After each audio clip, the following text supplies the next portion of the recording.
Bonjour à tous, je m'appelle Anthony. Aujourd'hui, je vais vous faire mon retour d'expérience sur la climatisation de coffre Truma Saphir RC que j'ai acheté 1 600 € sur le site moncampingcar.com. Donc j'ai cherché une solution efficace pour refroidir mon camping-car qui est un Rapido 90-90DF de 2013 et qui mesure 7,35 m de long. Après plusieurs semaines d'utilisation et même un remplacement sous garantie, je vais vous expliquer pourquoi, finalement, je suis déçu.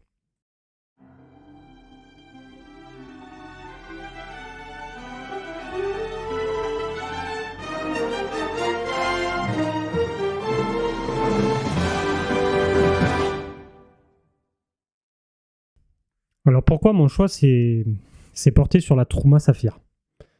Déjà, j'utilise mon camping-car environ 4 mois durant les belles saisons et à peu près 1 mois l'hiver. Durant la belle saison, je travaille dedans. Et donc j'ai besoin d'un minimum de fraîcheur pour pouvoir travailler correctement. Globalement, avec mon camping-car, je parcours l'Europe et je privilégie plutôt les campings ou les aires dédiées avec électricité. J'avais plusieurs contraintes, notamment ce qui est la hauteur. J'avais pas envie d'avoir une hauteur supplémentaire sur le toit. Donc, j'ai fait quelques comparaisons. J'avais le choix entre une clim de toit, un rafraîchisseur, une clim de coffre, une clim mobile ou une clim 12 volts. Donc, j'ai rapidement écarté la clim 12 volts qui est complètement inefficace, la clim mobile qui, pareil, d'après les résultats des personnes que je rencontre sur Internet, n'est pas probant. Pour ce qui est de la clim de toit, ça a l'air d'être la méthode de clim qui est la plus performante. Cependant, ça a l'air d'être la plus bruyante. Enfin, c'est ce que je pensais, jusqu'à ce que j'installe, moi, la clim de soute, donc la Truma Saphir Comfort RC. Pour ce qui est de l'installation, je n'ai pas eu de difficultés particulières. La clim, elle est livrée dans un carton bien fermé. Le carton est arrivé en très bon état.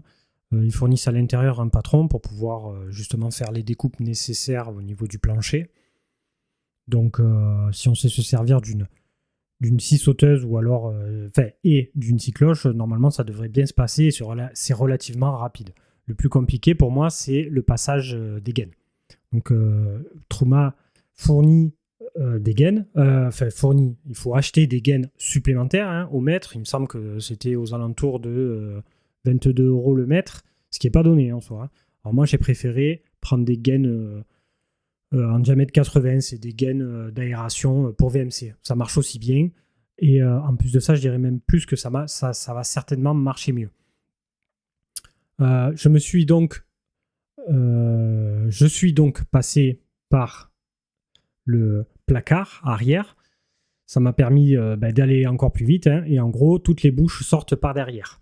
Et ensuite, si je mets un ventilateur bas derrière qui souffle devant et un ventilateur haut qui souffle devant, donc arrière qui souffle devant, ou plutôt devant qui souffle derrière, là, c'est bon, ça fonctionne. On arrive à peu près à obtenir les températures qu'on souhaite. À savoir que si je ferme la chambre, donc dans mon cas particulier, donc moi je peux fermer cet espace-là, c'est encore mieux du coup, parce que là je peux vraiment viser des températures très très basses. Parce que avec les températures actuelles, donc c'est-à-dire environ 40 degrés à l'ombre, ça doit faire un petit 60 sur la carrosserie. C'est compliqué d'obtenir des températures vraiment basses avec une Truma Saphir Comfort RC. Alors je ne sais pas pour les clims de toit, mais en tout cas pour tous les autres systèmes de clim, je peux le dire, c'est quasiment impossible. Il n'y a pas moyen de tergiverser là-dessus. Ensuite, pour ce qui est du fonctionnement, donc je dirais que sans canicule, elle a un refroidissement qui est plutôt efficace. Là, actuellement, on est en canicule. Si je la règle à 27, elle galère en plein après-midi. Donc, toute la partie de la matinée, par exemple, je l'ai mis.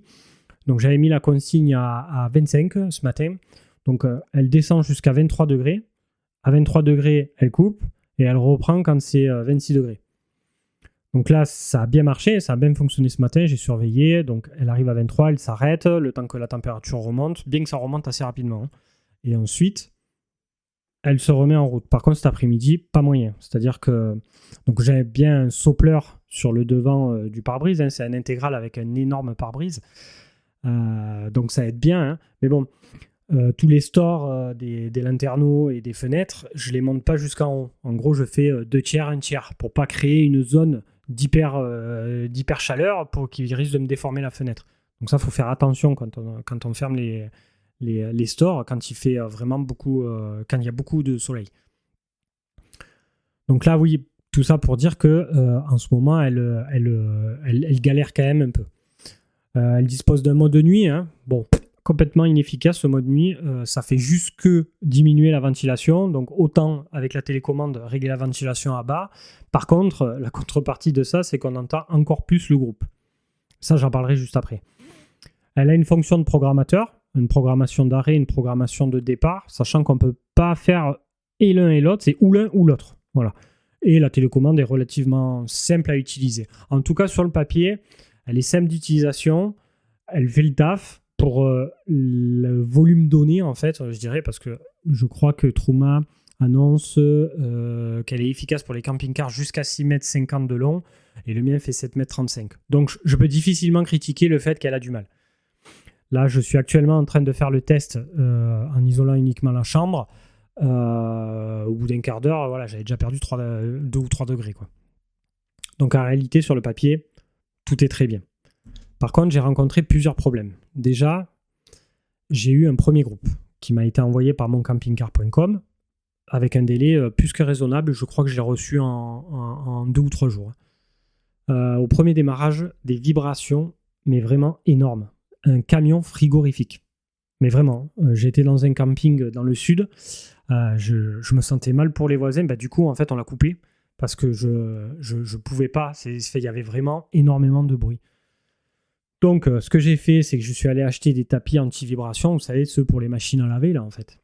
Et donc, j'ai mis... Donc, il y a le sol de ma soute, un tapis anti-vibration avec les découpes nécessaires, hein, une plaque de contreplaqué et un tapis anti-vibration avec les découpes aussi nécessaires et le groupe posé par-dessus. Et le groupe, par contre, donc il est censé être attaché avec une sangle bleue que vous pouvez voir là. Et en fait, je le détache pour éviter en fait qu'il y ait davantage de vibrations. Donc j'ai fait un dossier SAV à moncampingcar.com, mais la petite particularité de ce site, et ça je ne l'avais pas vu, c'est que même pour les garanties, en cas de retour, c'est à nos frais. Alors ça, moi je trouve ça complètement inacceptable, parce que c'est pas de notre faute. Donc du coup, je ne suis pas passé par eux. J'ai directement contacté Truma qui m'a redirigé vers un partenaire qui, est, avec un peu de chance, n'est pas très loin de chez moi. Et on a procédé donc au remplacement. Alors déjà, il a vérifié qu'il y avait bien une vibration. Donc il a constaté qu'il vibrait de manière anormale. Qu'en appuyant sur le côté, comme sur mon précédente vidéo, on atténuait considérablement la vibration et qu'elle devenait hyper silencieuse. Et du coup, j'en ai reçu une autre. Et là, du coup, on en arrive à l'histoire du deuxième groupe. Donc, j'ai reçu le deuxième groupe le 24 juin, donc hier, pour moi. Et il y a toujours des vibrations. Alors, elles sont certes beaucoup moins fortes que la première, mais elles sont toujours là. Par contre, cette fois-ci, si j'appuie sur le côté, ça ne le fait plus. J'atténue plus. Donc, en gros, j'ai plus de solution. La seule solution que je vois à mes yeux, c'est peut-être d'enfermer moi-même le groupe dans une sorte de caisson tout en laissant en fait une ouverture suffisamment grande pour la reprise. Donc, je suis un peu mitigé à ce niveau-là. Disons que, en fait, c'est le fait que sur le premier groupe, en mettant le doigt, elle devient complètement silencieuse, que je me dis que c'est peut-être une erreur de conception de la clim. Ou alors c'est au petit bonheur la chance. C'est-à-dire, par rapport d'ailleurs aux commentaires de ma précédente vidéo, plus des commentaires dans certains forums, certains l'ont, elle est hyper silencieuse, d'autres elle l'ont, elle fait du bruit. J'ai dit, en fait, voilà, c'est en fonction du contrôle qualité finalement. S'il a bien ou pas été réalisé. Pour moi, c'est un défaut de conception. À savoir que j'ai contacté quelqu'un qui a une Truma Saphir Comfort, donc pas RC, c'est-à-dire qu'elle fait que le froid, et la sienne, elle est ultra silencieuse. Donc, est-ce que l'ajout de cette vanne, parce que c'est juste une vanne d'inversion en fait, fait la différence? Je ne sais pas. Après, en termes de bruit, il y a aussi le bruit du flux d'air, de l'échangeur thermique. Donc en gros, elle aspire l'air de l'extérieur, et ensuite rejette de l'air aussi à l'extérieur. Mais ça n'a rien à voir avec le cycle de refroidissement. Il y a 2 circuits séparés. Donc le circuit d'échange d'air fait quand même du bruit. C'est pas la folie. Vaut mieux ça qu'une vibration, hein, parce que Juste en mettant une planche sur le côté, par exemple, pour moi, j'arrête complètement le bruit pour le voisin. Donc ça va. Mais il faut juste le prendre en compte, quoi. C'est-à-dire se trimballer avec une planche. Après, dans un camping où il y a beaucoup de monde, je pense pas que ça s'entend parce qu'avec le monde et tout le bruit, ça se confond à tout le reste. Il y a une autre particularité aussi que j'ai remarqué avec cette clim. Alors peut-être que c'est pareil sur toutes les clims. En tout cas, c'est pas pareil sur ma clim domestique. C'est-à-dire que si je règle une consigne à 25, la clim va descendre à 23. Et elle aura atteint sa température. Et ensuite, elle va remonter jusqu'à 26 et se réenclencher pour refaire jusqu'à 23. Donc en fait, 25, c'est la moyenne que je donne. Je trouve que ce delta-là, il est trop important. Ça devrait être beaucoup plus minime. Peut-être 1 degré de moins. Ce serait mieux. Par exemple, chez moi, j'ai un gainable. Et moi, c'est plus 0,5, moins 0,5. Et du coup, la clim, on n'entend jamais. Bon, après, ça reste une clim, un gainable. C'est pas le même prix, hein, évidemment. Mais voilà, moi, je trouve que ça, c'est un peu abusé, ce delta. Parce que du coup, avec ces températures-là, évidemment, à 23, elle descendra jamais, la mienne. Donc, on verra pour le test de la chambre. Peut-être que là, ce sera le cas. Donc, je dirais qu'un point positif, par rapport aux critères donnés, je trouve qu'elle a un bon refroidissement. Du coup, j'ai pas de hauteur en dessus. Elle prend un peu de place dans ma soute, mais c'est pas forcément gênant parce que j'ai pas une soute qui déborde. J'arrive, bien que je parte en Europe et tout, la totalité de nos affaires, la moitié de la soute, ça nous suffit largement, quoi. Après, on stocke plutôt à l'intérieur. Tout ce qui est dans la soute, c'est plutôt les tables et chaises. Et encore, on s'en sert pas tellement. Ouais, si quand même la petite table et les chaises, on s'en sert, c'est ce qu'on se sert le plus. Après, le reste, tout rentre. La ventilation qui est plutôt silencieuse quand même, ça reste franchement un bruit de ventilation normal. Le problème ne vient pas de là, la ventilation est vraiment pas mal, c'est vraiment le point négatif. Je dirais que c'est les vibrations générées par le groupe en lui-même. Donc j'ai envie de dire, sur ce modèle là c'est peut-être à pile ou face. Du coup le mode nuit qui sert à rien pour moi, hein, parce que qu'on mette mode nuit ou le mode de soufflerie le plus bas, pour moi c'est pareil. Donc aujourd'hui, si je devais refaire l'achat, probablement que je choisirais pas ce modèle là quand même. En allant voir justement le partenaire, il m'a fait tester une clim de toit qui lui il pose, donc je sais plus la marque, c'est ni Dometic ni Truma, c'est une 2700 watts, il me l'a fait tester devant moi et on n'entend rien.